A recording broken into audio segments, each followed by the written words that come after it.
Mingalaba, for any Burmese language speakers tuning in today, we wanted to let you know that our Better Burma mission has launched 3 Burmese language podcasts: Myanmar Revolutionary Tales, Dark Era of Burma, and Myanmar Peace, Women, and Security. These programs can be found on our website as well as on any of your preferred podcast platforms. We invite you to take a listen. But for now, let's get on with this episode.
Welcome back.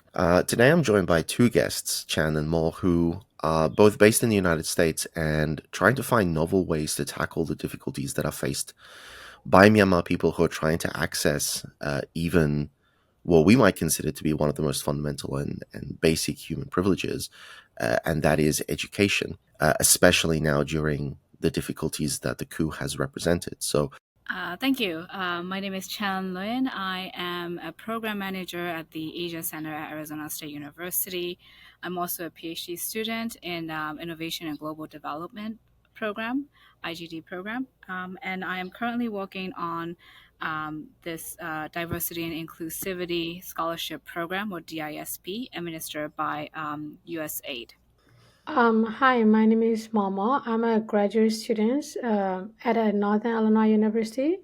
I'm a graduate student from Education Department, and I'm also currently working on this ASU DISP project together with Chan. Okay, excellent. And so just to spell it out, because there are a lot of acronyms, and I want to make sure that people know. So what exactly does ASU DISP stand for? ASU stands for Arizona State University. Uh-huh. DISP is Diversity and Inclusivity Scholarship Program. Okay, so I think that's a good place to look at this. So when we think of diversity and inclusivity within the context of a university, I think what comes to mind for most people is looking at the people who are applying to that university, looking at the local people who are hoping to attend the university, live in that university, and making sure that the university is reaching diversity and inclusivity targets by not only admitting, typically white people to those universities, making sure that there is a bit of a cultural mix. But you're not, it seems you're not focused on people who are there in the United States trying to attend the university traditionally. So what really is the sort of the scope of the DISP?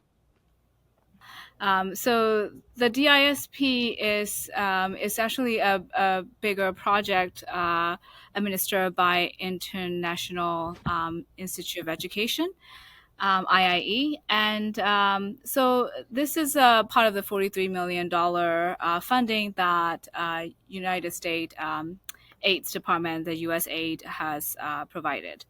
So, but the one that we'll focus on at Arizona State University is teachers training.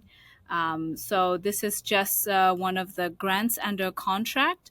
It's a smaller project. It's a 1-year project. We are focusing on providing teachers with the skills to be able to teach online and also in blended learning settings. But in this context with the teachers training, we wanted to make sure that we are including all the ethnic minority institutions, so the teachers who are teaching there, with diverse language backgrounds, also gender. We also make sure that we have non-binary gender teachers who are also participating in these programs. So that has a very wide range of participants, people from all over Myanmar, and also people from IDP camps, Mhm. both in Bangladesh and Thailand. Considering our country political situation after the coup, I think this is really important time to promote diversity in education, to give these kind of resources, access, trainings to educators from all the diverse backgrounds, so that uh, because right now education in Myanmar is really complex and in a way difficult for educator as well as learners. So it's also a very good time to provide this sort of training for the diverse group rather than focusing on um, people who live in urban area who have more resources and more access to different type of training. Mhm. And so I want to focus on a specific thing that you said, Chandler, because you were talking about teaching the teachers how to teach, which is very understandable. Um, I myself am a teacher, and I had to get a qualification in that as I needed to. But you specifically said teaching in an online context, and what's fascinating there is that I was in Myanmar prior to COVID, and before COVID, online teaching seemed to be from what I experienced, at least in Yangon, it was quite a rarity. Like internet was almost exclusively done on phone. There wasn't much of a setup for high tech teaching opportunities, and I understand during the COVID period, obviously things had to change very rapidly. But it also seems that now in the coup period, the very nature of education has changed. The medium through which education is most likely to be provided has changed. So I'm wondering if you can give us a little bit of an insight into how has the way in which education is being done changed through COVID and through the coup, and sort of what does it look like now to be a teacher in that context? Like you have mentioned, not only in Myanmar but also in the United States and different part of the world, online education before COVID, it is still there, but it's not as doesn't take much of an important role in education. People always focus on the face-to-face part of the education, especially in higher education. But since COVID happened, the world has like rapidly transitioned to online education, and some people even found it's more, if not more, equally affected we can create if we have resources and techniques or proper trainings. Then similarly, in our country, before that, no one gave much attention to online education. But after the coup plus, the COVID, we have transitioned to. Initially, I think the urban areas like Yangon, Mandalay, mostly private school, they transitioned to online pretty quickly, and later some of the public school tried to. Not totally online, but like try to create, for example, giving online resources to the students, in some way try to incorporate online part of learning, when we realize that it's inevitable to in this kind of complex situation, because a lot of teachers quit their jobs to do CDM, like civil disobedience movement, and they're not working for the physical school anymore. Then online education become a alternative to materialize a sort of education diverse from the military government. And that's when I think all of the teachers started to look for the trainings or techniques or methods and how to not copy the Western way of online learning. If I'm not wrong, because we have very limited resources, teachers are trying to come out with how can we adapt to our situation? How can we give education, sort of online education, but still with a limited resources? One thing that I have seen is this revolution, I guess, of the way that learning or even teaching online has changed, which is, I think when the COVID started, Mamo has mentioned how everything was trying to switch to online and on Zoom. And what I remember is it was very chaotic. People would come in, not muting their microphone, right? So people coming in and out. But I think after a while, after the coup as well, I think the landscape has changed a lot. So you also have, the institutions like Spring University in Myanmar that were able to adapt to this online education system for higher education. And they did it very well. They were able to expand exponentially, right, within a very short period of time. I totally agree that,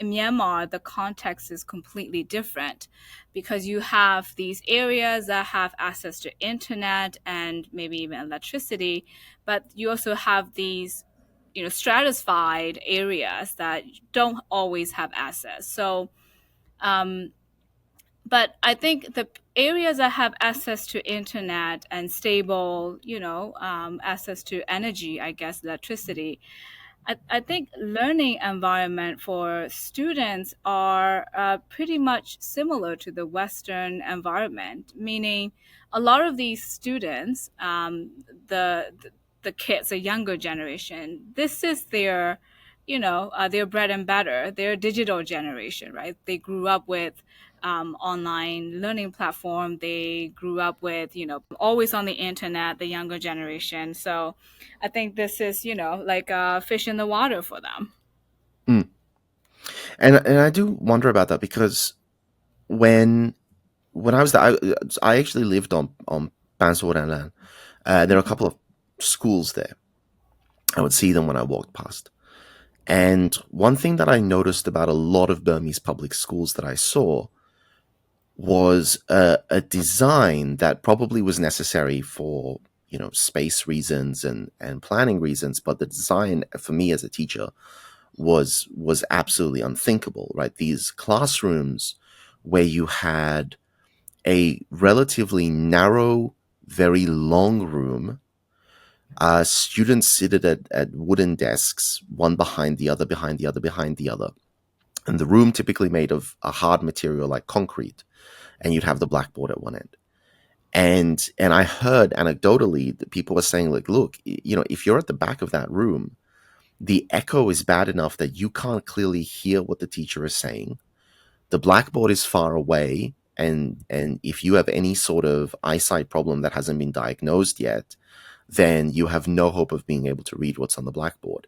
And a lot of people are suffering, not because they're not capable, not because they don't work hard, but simply because the physical layout of a classroom in a lot of public schools is not conducive to learning. It seems that in a Zoom setting, for a lot of people, it may have actually been an opportunity to receive the type of education and be able to engage in discourse with their teacher in a way that they previously just couldn't for pragmatic reasons.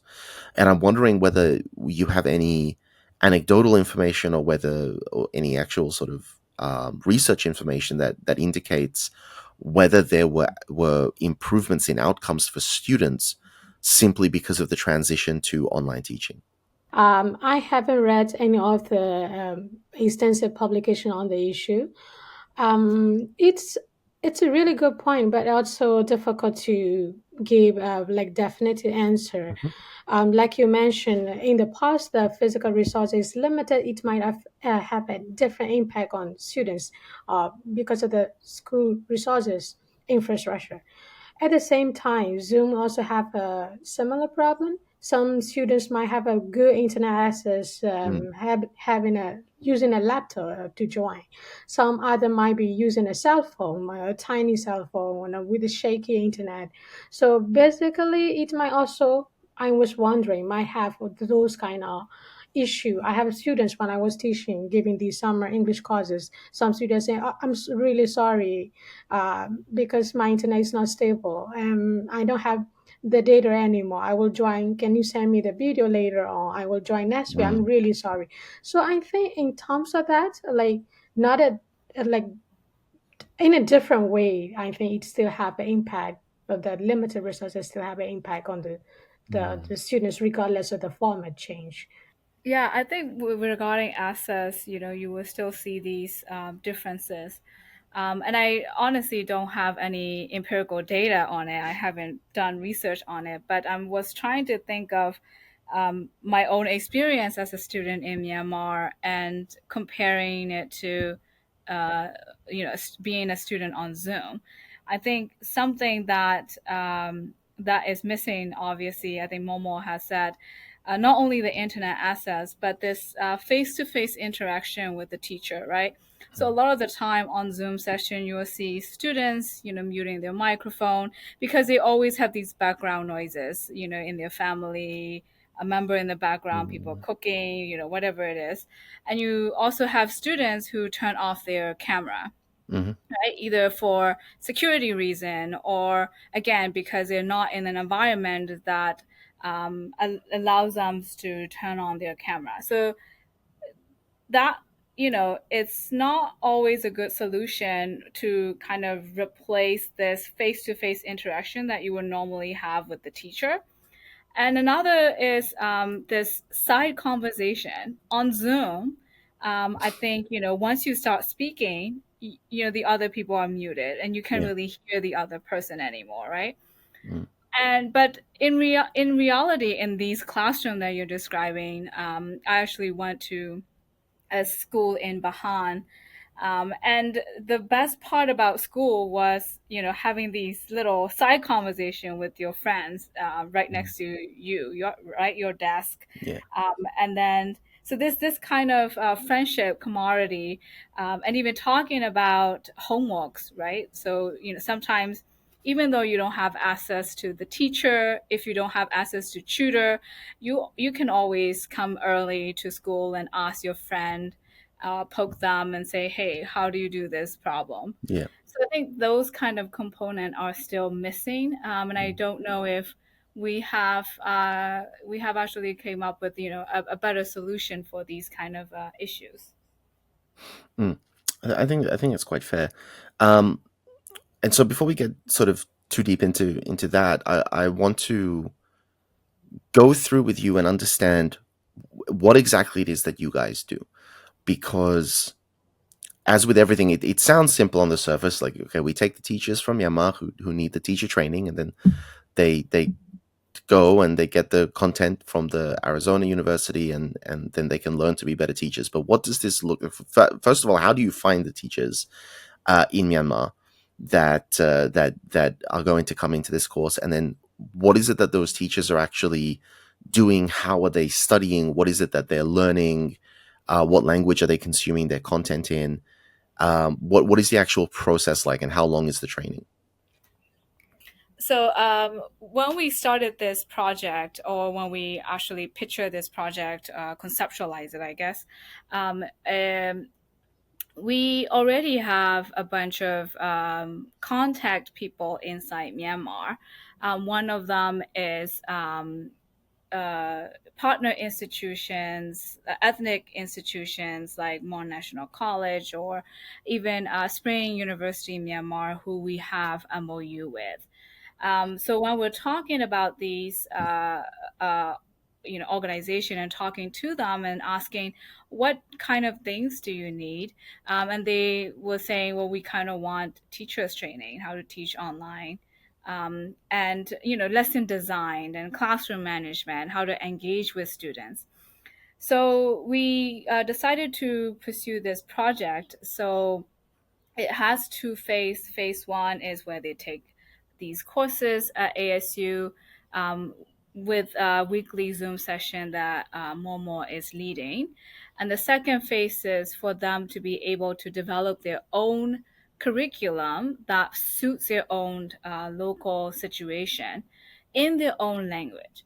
So from the recruitment perspective, we wanted to make sure that we have, again, diverse ethnic groups, diverse, gender groups, and also language groups. So the end goal is to have the curriculum that also have diverse language groups where resources will have different languages based on the curriculum that they will learn at ASU. And I'm wondering, can you give a rundown on what languages are currently being offered? We are not offering languages.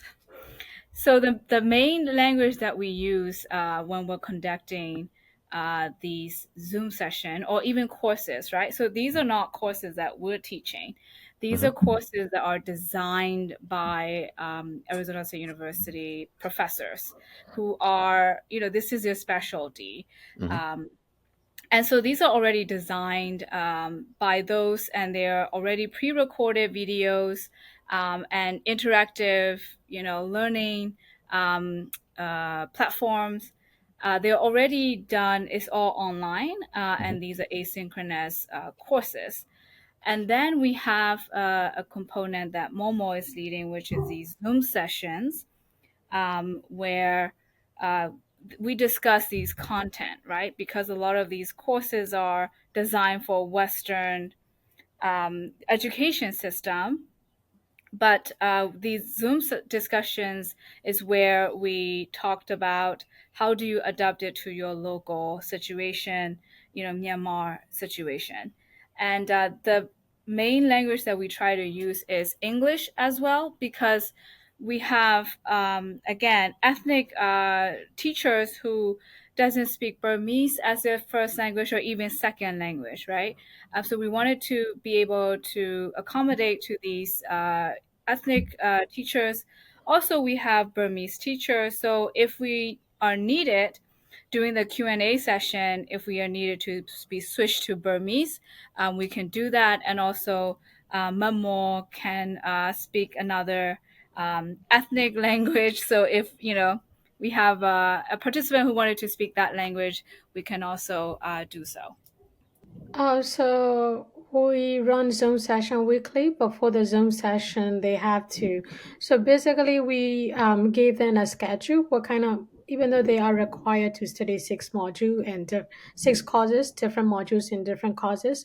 So we gave them a schedule. They have to follow which day they have to complete what part of the course, and to aligning with their schedules, we have the Zoom session to discuss the topic. So, for example, they're talking about blended learning, different type of blended learning. Then we'll discuss in Zoom session their understanding, their perception of blended learning, and how does in Western context blended learning is practiced, and how can we adapt, like in our context. So which part will it be? Not the whole model, maybe which part and portion should we focus on, which is feasible, which will be obstacle, then those sort of things we discuss. We have a breakout room. So we have like 100 participants, which is very large group, I have to say. So normally I put them into like 5 to 4 breakout room, give them like 15 or 20-minute discussions, then we come back together. One of the representatives from the groups have to present, and then other people can chime in or type in the chat, those sort of things. So we have at least 2 to 3 discussion going on, running through those kind of topic based on the course they have studied. So basically, the Zoom session is not necessarily bringing new content or not necessarily teaching new content. Based on what they have learned, we come up together what should be good for our context. So did you say 100 participants Yes. in a single meeting? Yes, so this is not Wow. ideal, but Chan and we have other 2 Office 8 graduate students who helped me with this. So it's a lot of cooperation on our side. Who will put to which role and who will be in. So we coordinate together. We even run through which the PowerPoint. So break it down into 20 or 30 slides. Which part we will say what part we will do this. And we have me and Chan together with, they also help me with run the Zoom session, and 2 others graduate students who work as office aide. They come, and so we each go into separate room. And when we meet together, it's a lot of work to run through 100 participants. I have to also be thankful to the software. We have run like a 3 session. I have to thank to the participant. They're also very cooperative. Yeah, software is a good stuff.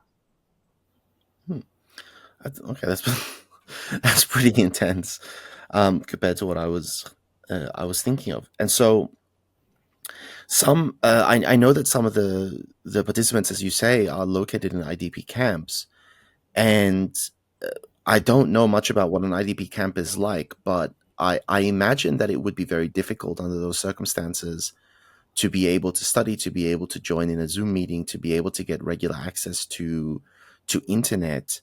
Um, so, what is your retention rate like? Do you find that people tend to make it through the course and they're pretty solid, or do people suffer a lot from circumstances beyond their control and they simply lose access to internet, they lose the opportunity, and run into problems like this? What has your experience been?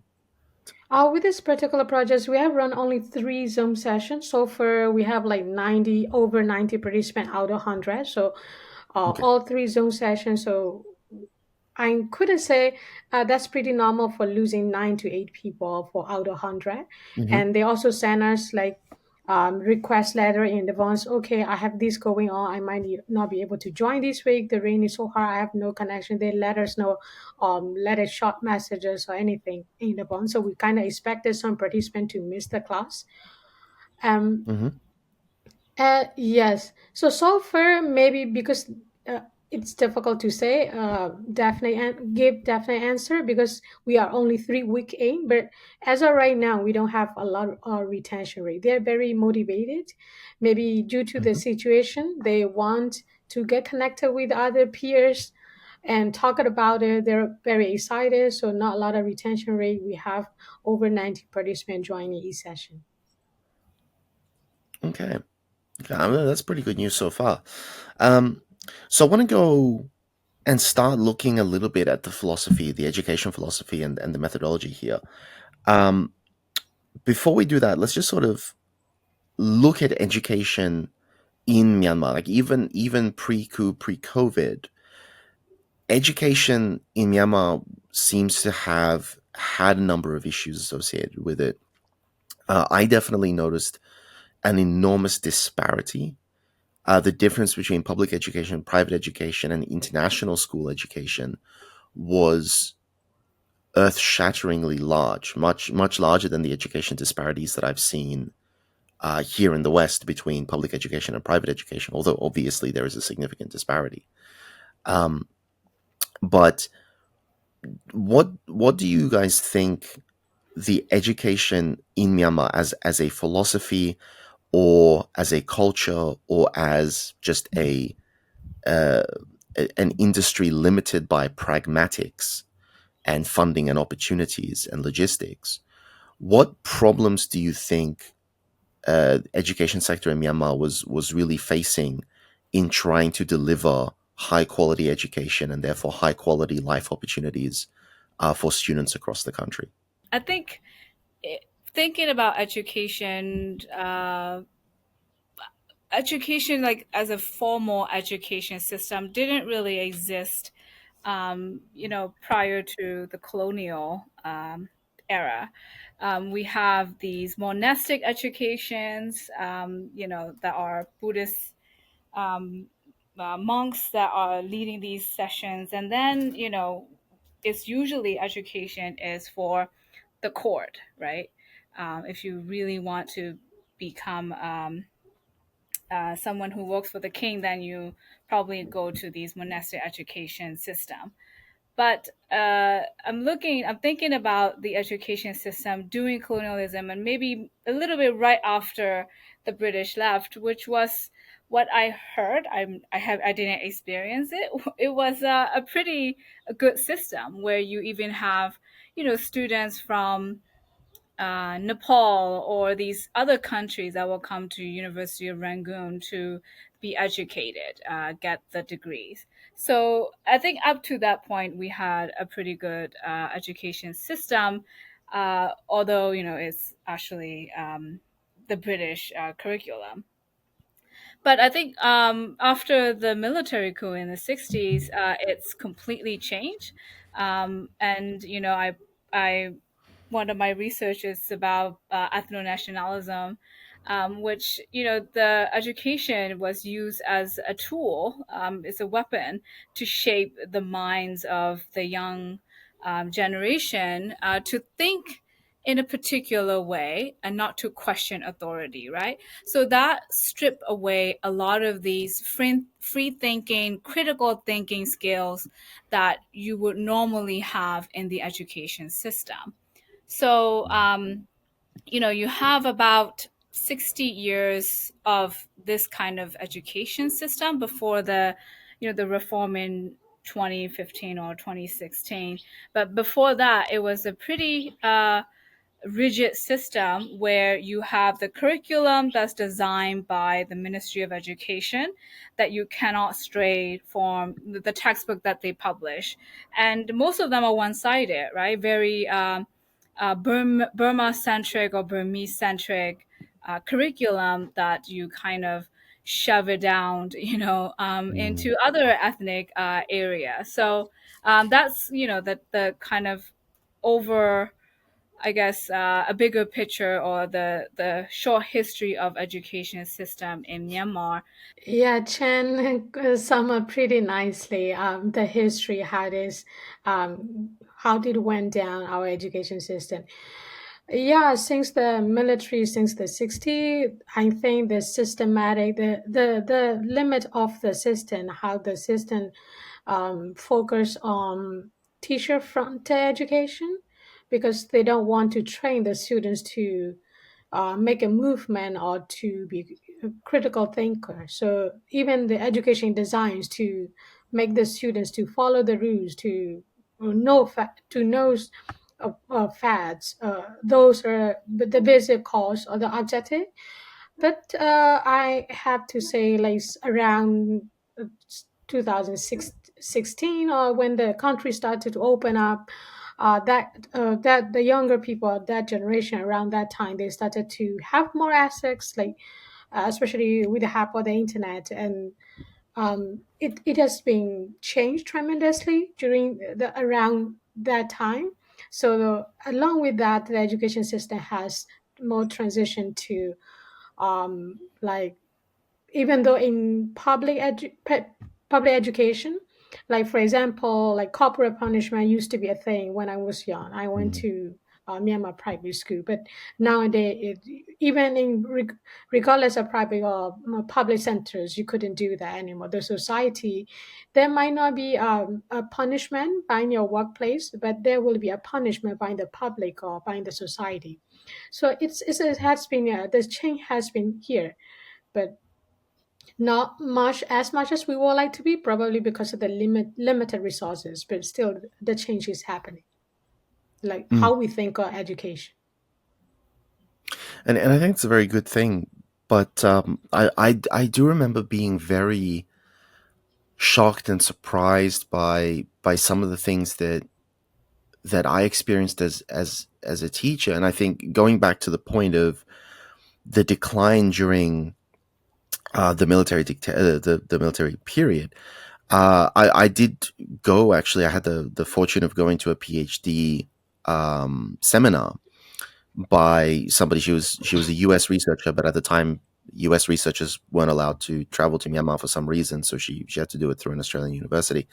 And she interviewed teachers in Mesot who had fled from Myanmar. And they were saying things like, "Well, the military tells us we have to teach these particular elements of Buddhist scripture, but because these elements of Buddhist scripture are so complicated, and the language is so sort of archaic, when we teach the analysis," and all of the Buddhist scripture that they would be talking about would be things about piety, loyalty, accepting the things that are beyond your control. So turning people into just quietly accepting slaves of the military regime.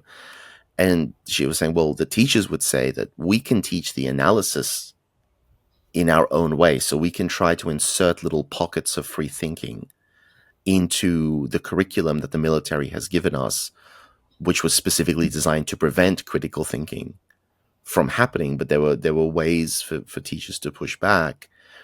And I remember reading about Kinyo shutting down the universities and spreading them out and trying to decentralize education. And I remember being told by my students that certain degrees were only allowed to go to the university on certain days so that they didn't interact with each other, and you couldn't live on campus, and you didn't have, you know, proper student campus life anymore because they were afraid of student movements. I think these are subtleties that don't necessarily come down to something as clear cut as the curriculum itself, but still have this terrible effect of really limiting education opportunities, particularly the way that universities were handled and isolated from one another. And it seemed that the students really weren't interacting with each other as much as they would in a Western university context, and they were missing out on a lot of opportunities to broaden their horizons and broaden their minds. But that was the impression that I had sort of pre-coup, pre-COVID. And I'm wondering whether you would agree with the way that I saw it, and also whether you think these elements as well are changing, that there is pushback to try and change the curriculum or change the way that the curriculum is being taught to feed people critical thinking skills, and whether there is a sense that students want to have a student culture and a student community and want to broaden those horizons in spite of the government's previous efforts to completely nullify that.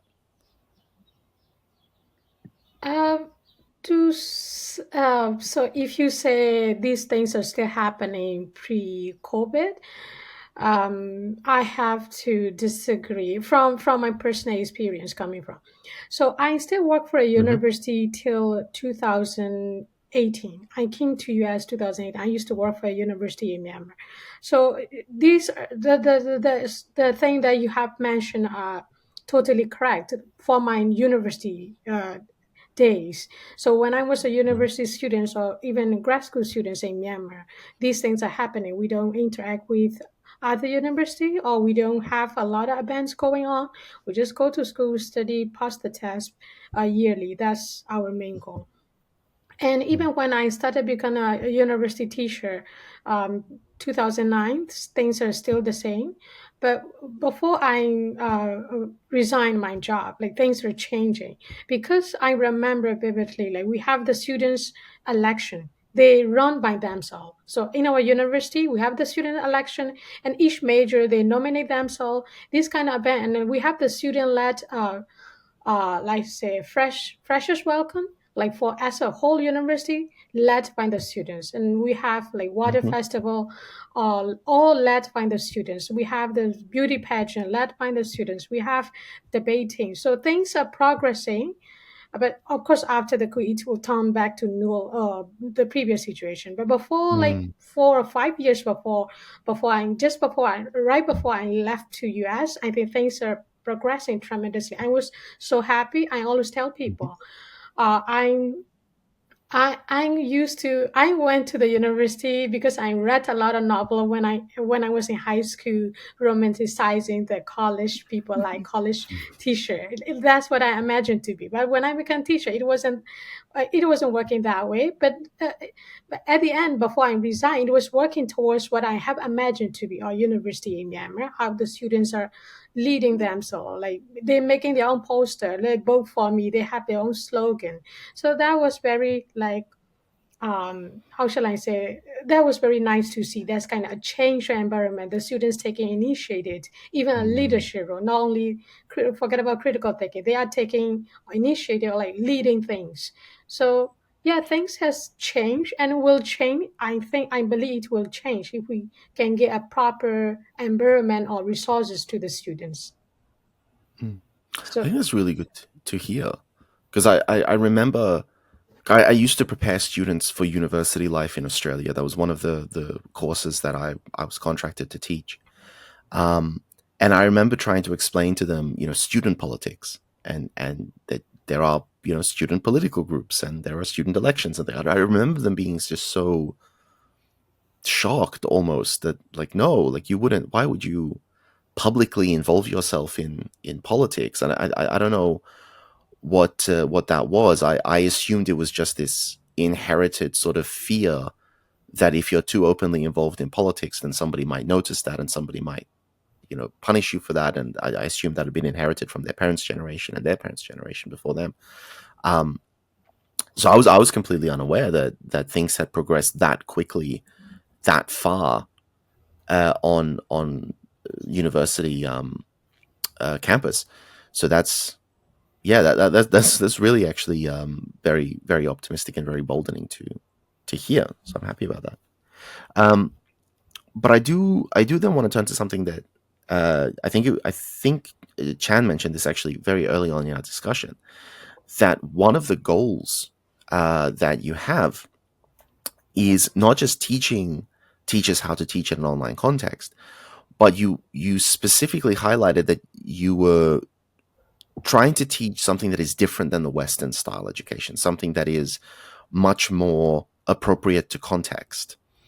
And I'm wondering if you can expand on that. What exactly is it that, if there is anything in particular that you see in Western style education or Western style approaches to education that you think is not appropriate for the Myanmar context, or what is it that you think is lacking that the Myanmar context would benefit from?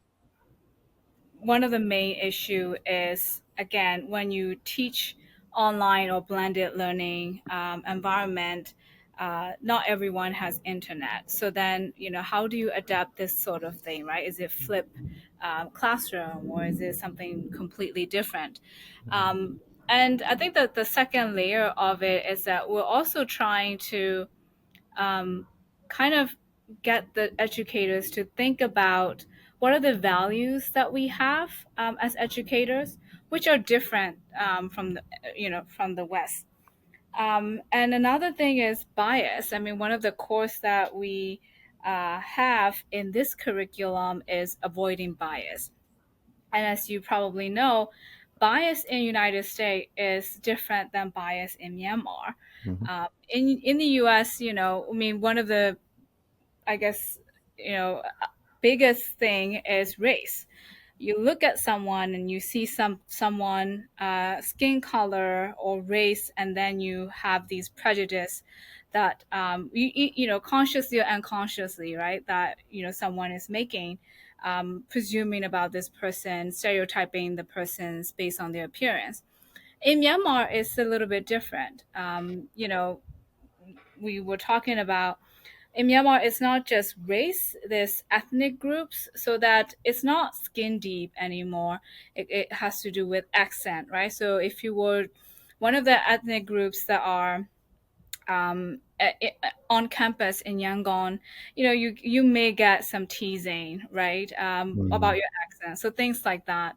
And also bias as in is socioeconomic status, because again, people have different assets, and it's not just money, it's also social hierarchies that someone has, connections that people may have with certain people. I think Momo and I were discussing about this the other day. When you are someone who grew up in Rangoon, people. And in Myanmar, it's one of those society where if you know someone, it's easier to get things done, right? So this is the kind of things that we were talking about. And even in education, it goes a long way if you know someone. And these are the type of elements that we have to consider when we're thinking about having these curriculums that were designed for education in the United States, and try to kind of readjust or transform it for the Myanmar context. I want to go back to what you said about the accent, though. I find that interesting because we think of accent in the West rather incorrectly, but for historical reasons, we think of accents predominantly in terms of regiolect.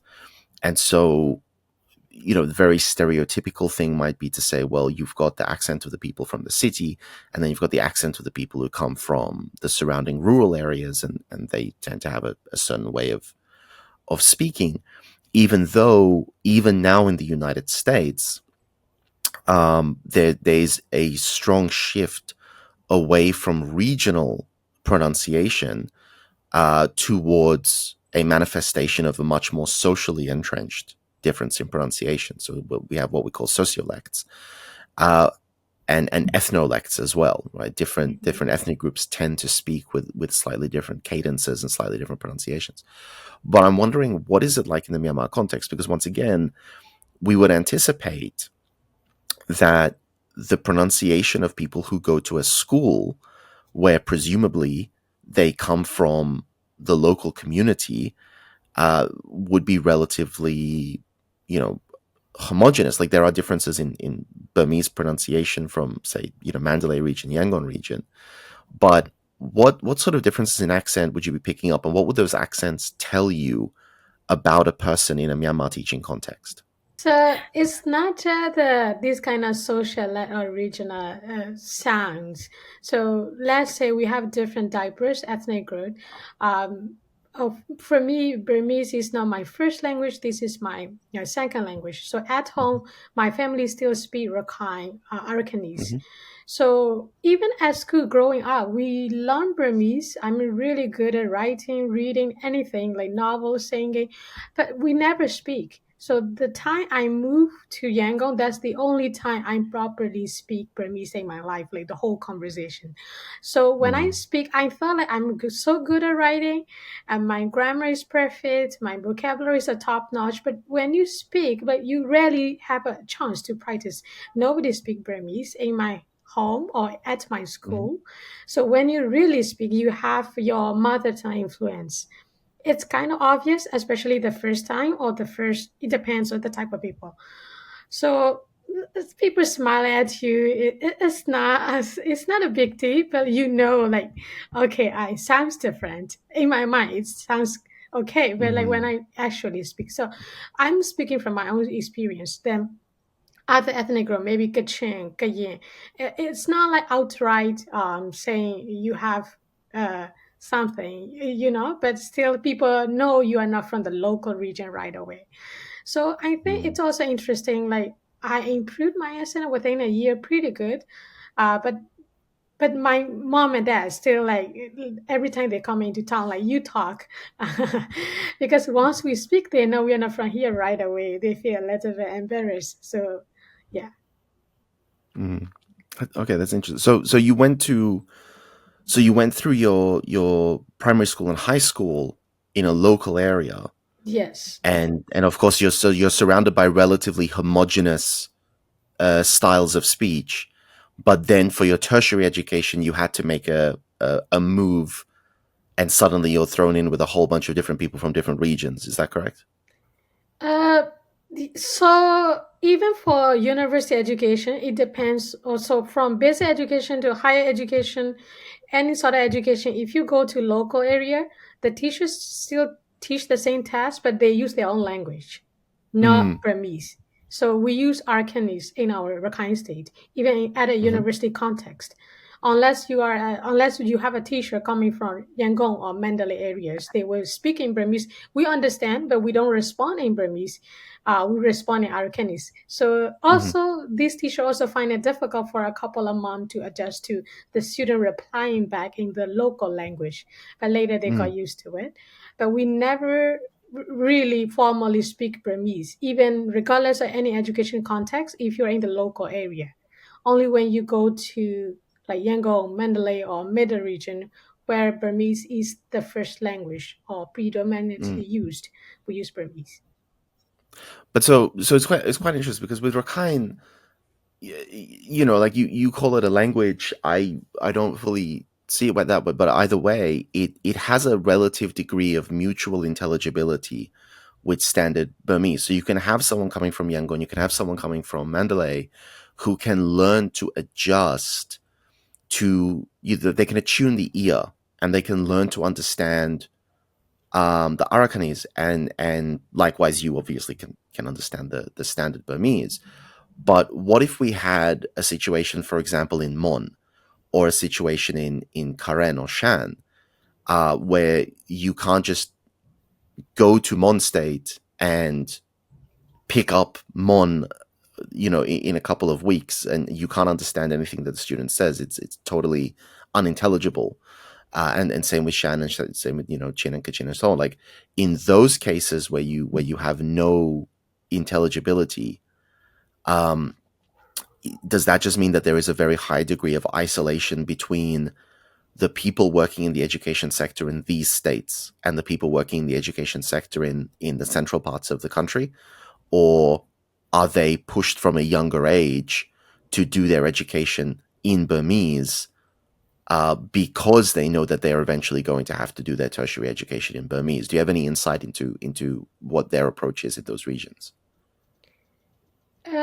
I couldn't definitely say how the like you mentioned, even though we can argue at another day, or either arguing is a language or dialect, it might be the Yeah. whole another debate. But let's forget about Yeah. it. But if we move to like you mentioned, Kachina Mon, that's totally different language. So I think that the basic thing is we all can understand Burmese. So to the degree how many teachers or educators in the same school like as a Burmese first language speaker, and how the students decide to respond, or maybe if they have most majority or local educator, maybe the students are not pushed enough, or the students might think that, oh, we might not need to do so much, we don't have the need to, or I don't know how this translates in the context. Mhm.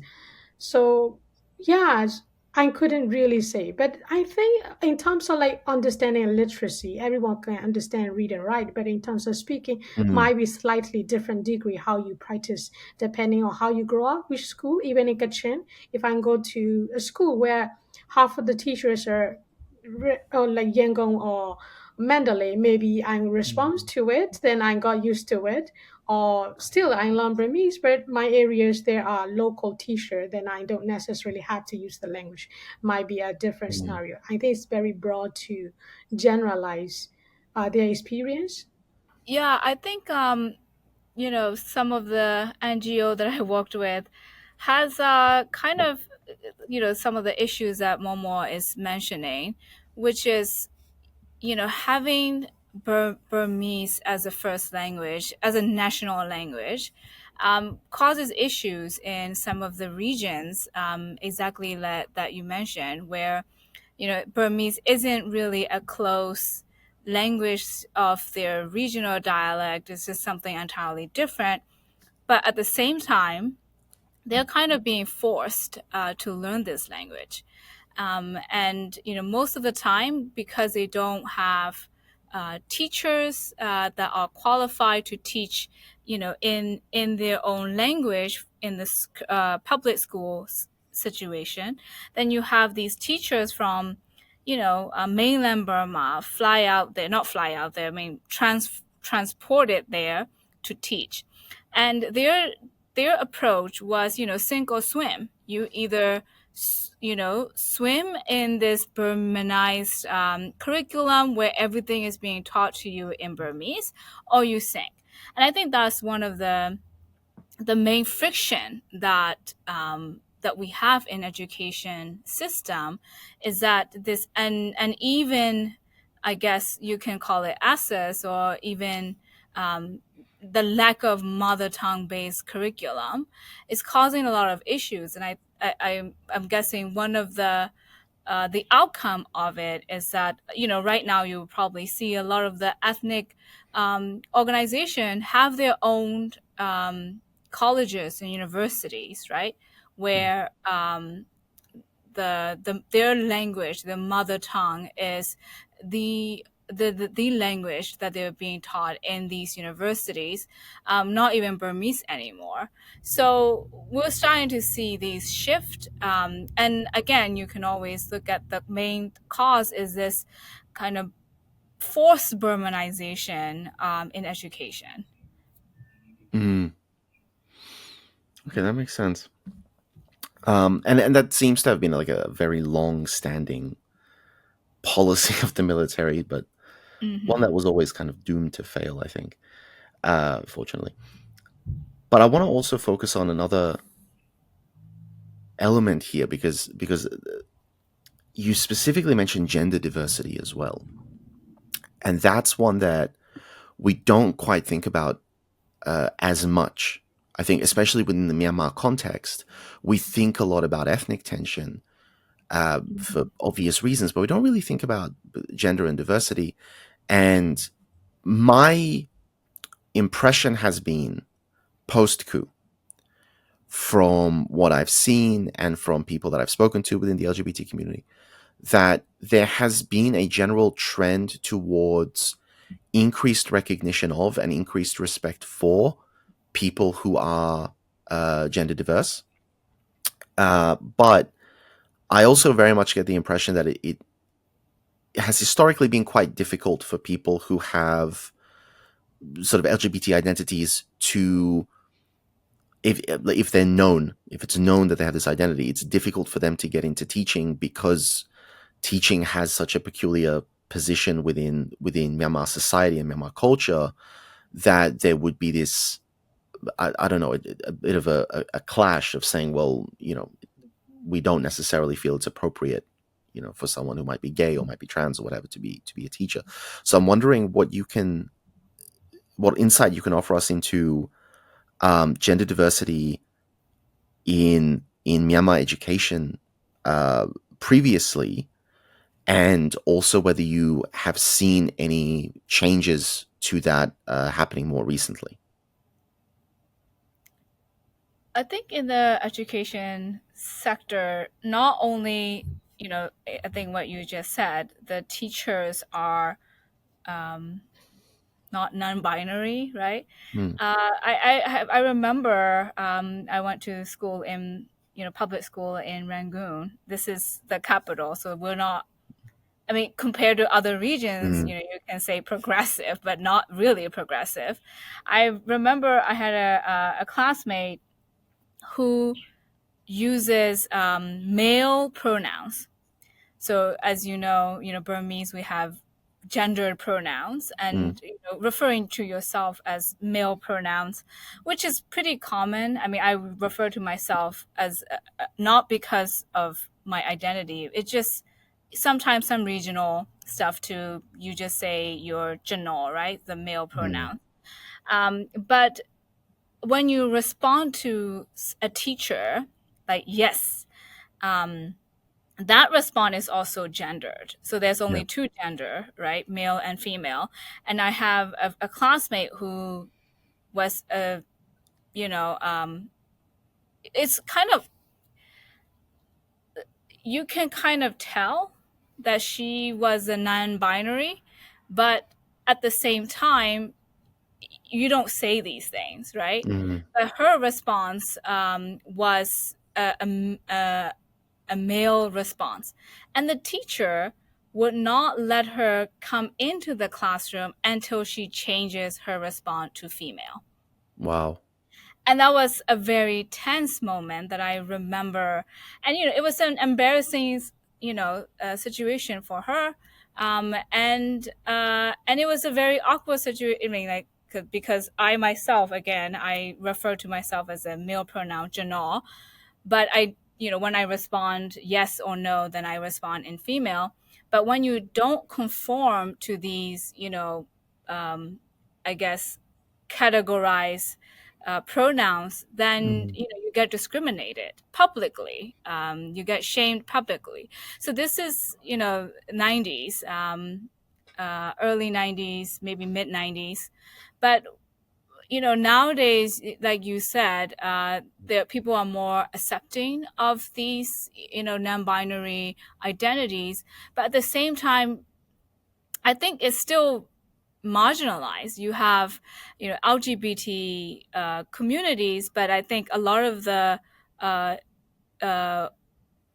I guess gay communities are more represented than lesbian communities. And I can still hear these cases where lesbians, women are bullied,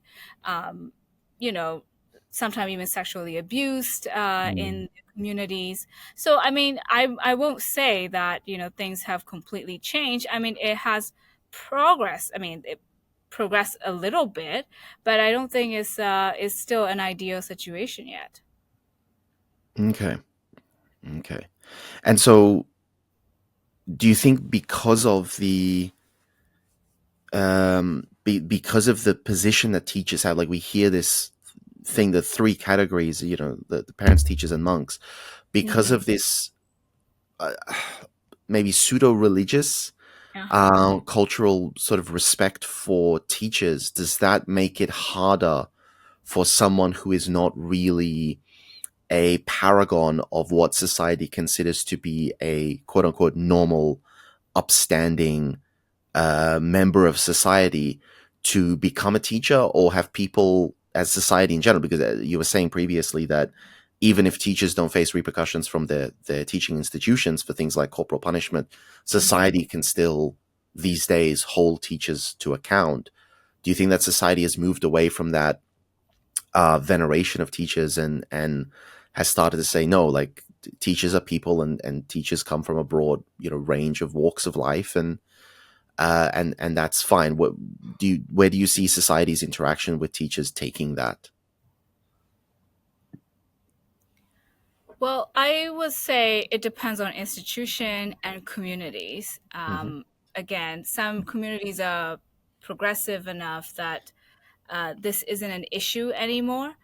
And in some communities, I think, depending on institutions too, you wouldn't openly admit on your application that you are a non-binary gender, right? Mm-hmm.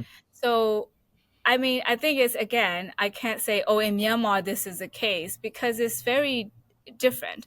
And I still haven't really seen, like I said, lesbian teacher yet. I mean, like who's openly admitting, right, in the education system. We do have.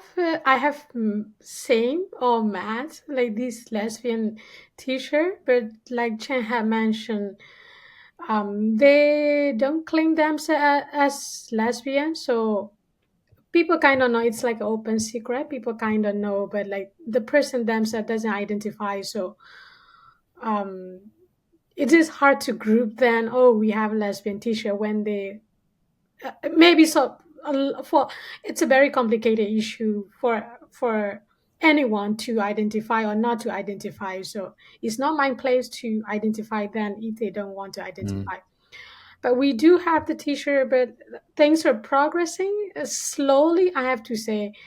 We have, like Chance mentioned, some, it depending on the context. Like, but compared to the 20 years ago, of course, we are more progressing, we are more understanding, and we understand like the it's a 21st century, like anyone should be educated if they want to be educated regardless of their identity. It should have been a problem, but there are still some certain areas uh, who still hold traditional value, Okay. but people don't openly dispute about it. So even though traditional side, people who value the traditional standard might judge them behind their back, but might not overly confront regarding the fact that people are more accepting nowadays. They might not confront it or make it worse the situation, but they might still be holding those kind of values. But I think that's actually a very, very interesting thing there, because there is a very strong difference between a society in which there is a certain attitude prevalent Mm-hmm. versus a society in which a certain attitude can safely and comfortably be brought to the front. It's sort of like racism in the West, where racism is pervasive. A lot of people have very racist attitudes, but it is generally difficult to stand up in the town square and say, well, I think this group and this group is bad in these ways. People will call you out and say, well, you shouldn't say that, that's racist, your attitude is wrong, and so on. So it it doesn't fix the problem of racism, but it definitely puts it in a place where people have to think twice about what they're saying and how they want to say it if they want to express these ideas publicly, and people have to be prepared to deal with the consequences of expressing these attitudes. So if that's happening in the Myanmar context, I think that is an enormous and essential step along the journey to lasting, transformative change, in regards to how the LGBT community is viewed, in general, if not just specifically with teaching. But that sort of leads us to the question of the future here, the question of the objectives of this course. So I know you're saying that this is only week 3 of the course that you're running. It might be very early days to know exactly where this will lead or where this can lead. And I understand that you're getting your funding from USAID, and so, and rather, you're getting your funding from an intermediary from USAID, and so I don't know how much funding security you have long term, or exactly how that's going to work, and how long this project can run for. But the fundamental question is, what do you hope that you can achieve in the Myanmar context, the Myanmar education sector, long term through this project, and potentially through future projects like this?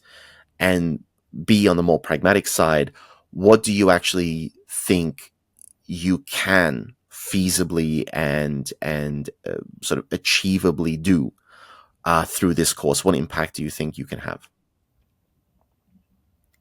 That is a great question, and I love how you frame it. One is hope, and the other one is actually achievable, right? Yeah.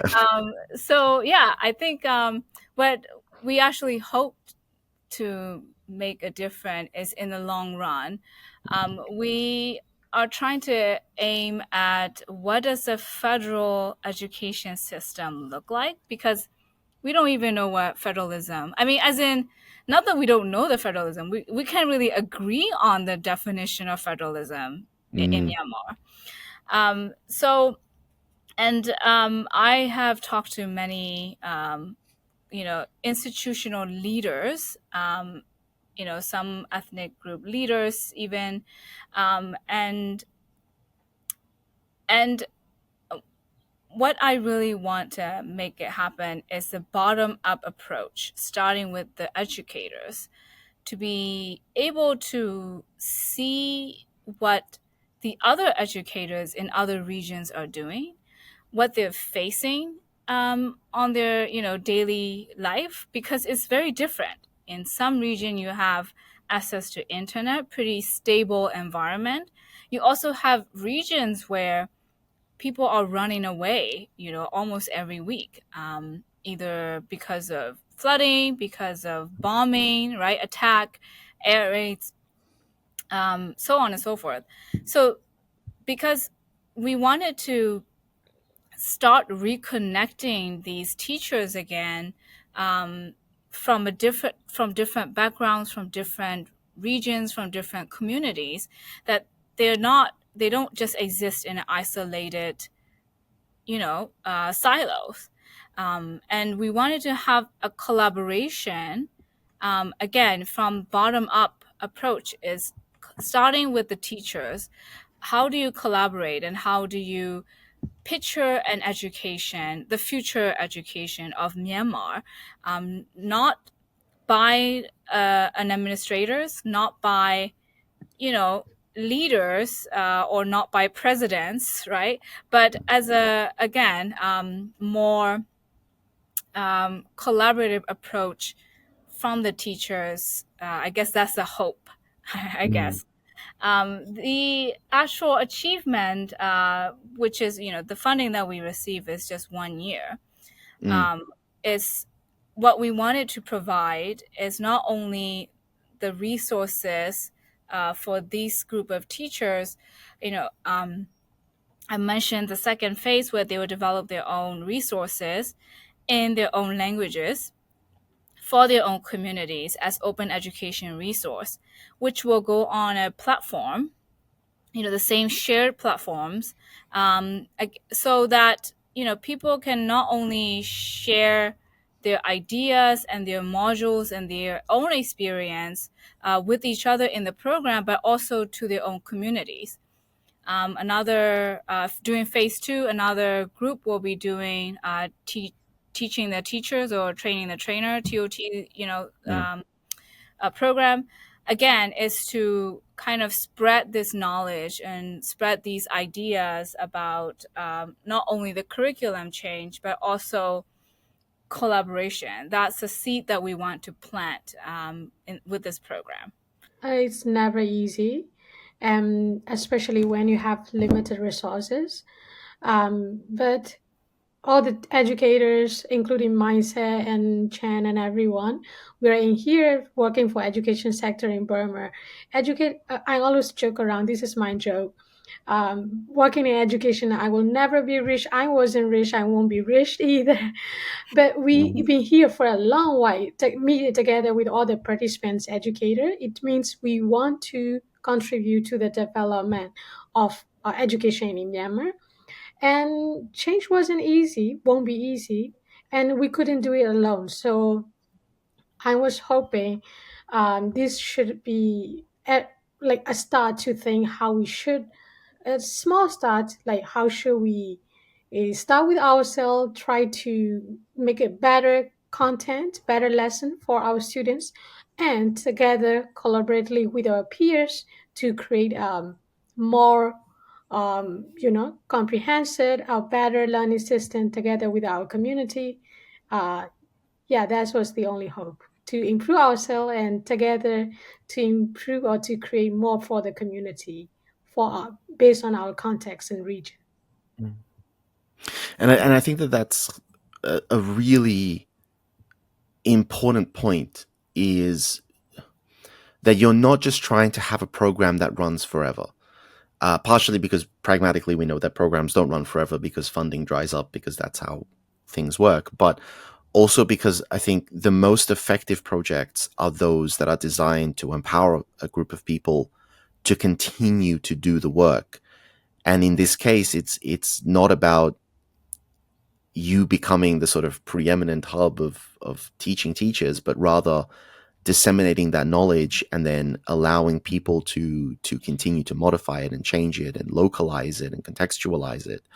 And it's giving people not just the tools to build the house, it's giving people the tools to craft further tools with which other people will be able to build the house, which I really think is crucial to the longevity and the impact that a project like this can have. So I feel optimistic, if I can say that, about the project and about the impact that it's going to have based on the way that you've approached it. Thank you. I first wanted to say thank you for giving us this opportunity to share our project and our thoughts. And I think it's really important to mention that in situation like Myanmar where we're facing, there's a lot of people who wanted to help, which we really appreciate. At the same time, I also want to remind people to think about agency of the people that we're helping. And that's our priority with this project, which is to give agency to the local teachers and also give agency to local institutions when we ask, what kind of things will be useful. And I think in the long run, it would be most beneficial and most effective if the people that we're trying to help have their own agency to shape their own future. So I think that would be the message that I wanted to give. First of all, thank you for giving us the opportunity to share about our project. And my last word will be including me and all the people who are working in the education sector in Myanmar. Let's do what is possible instead of focusing on to create ideal situation. It will be hard for us and feel um, discouraged if we are aiming for ideal right as of the current situation. So let's do together what we can and let's move forward and hope for the best and stay strong.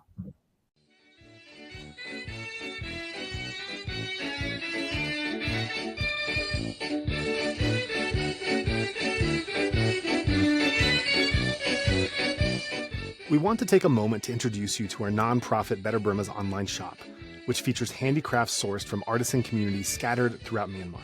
Far from being mass-produced knockoffs, the pieces we offer are unique and handmade, reflecting the wide diversity of different peoples found throughout the country. When Myanmar experienced its transition period, moving from democracy in the late 2010s after decades of harsh military dictatorship, many Burmese craftspeople hoped their beautiful work could finally be appreciated beyond the country.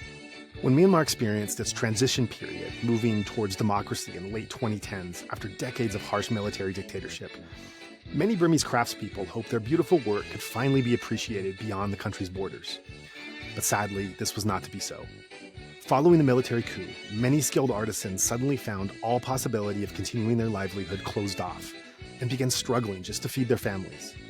With this in mind, we prioritize working with artisans from disadvantaged and vulnerable backgrounds because we know just how hard it can be to survive at the margins of society in Myanmar. This includes such people as those with disabilities, mothers who have contracted HIV/AIDS, civil servants on CDM, ethnic and religious minorities, and more. To view these wonderful pieces, please visit alokacrafts.com. That's Aloka, A-L-O-K-A, crafts, C-R-A-F-T-S, one word, alokacrafts.com. Otherwise, please consider a donation through our usual channels. If you would like to join in our mission to support those in Myanmar who are being impacted by the military coup, we welcome your contribution in any form, currency, or transfer method. Your donation will go on to support a wide range of humanitarian and needy missions, aiding those local communities who need it most. Donations are directed to such causes as the Civil Disobedience Movement, CDM, families of deceased victims, internally displaced person IDP camps, food for impoverished communities, military defection campaigns, undercover journalists, refugee camps, monasteries and nunneries, education initiatives, the purchasing of protective equipment and medical supplies, COVID relief, and more.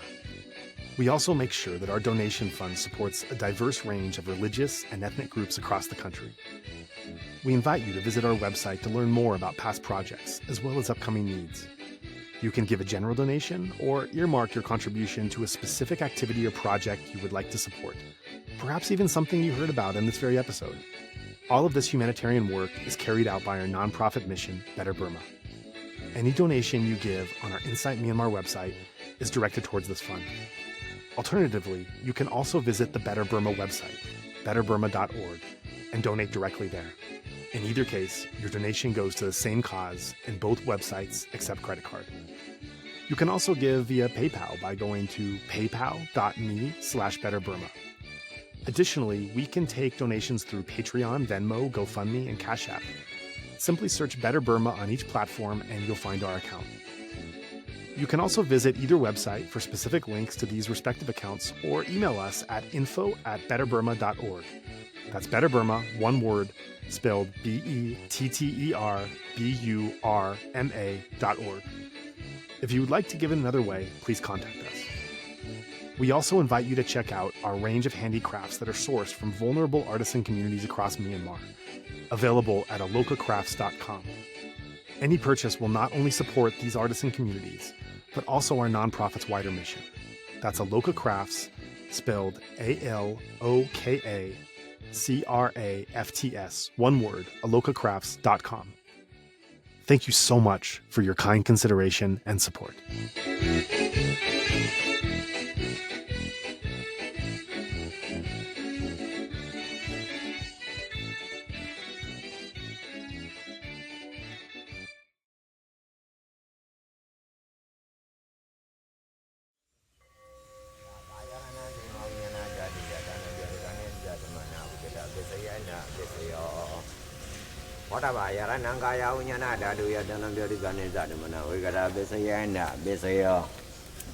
Goba Yarananda Dayananga Yaranaya Dayanam Boda Yaranam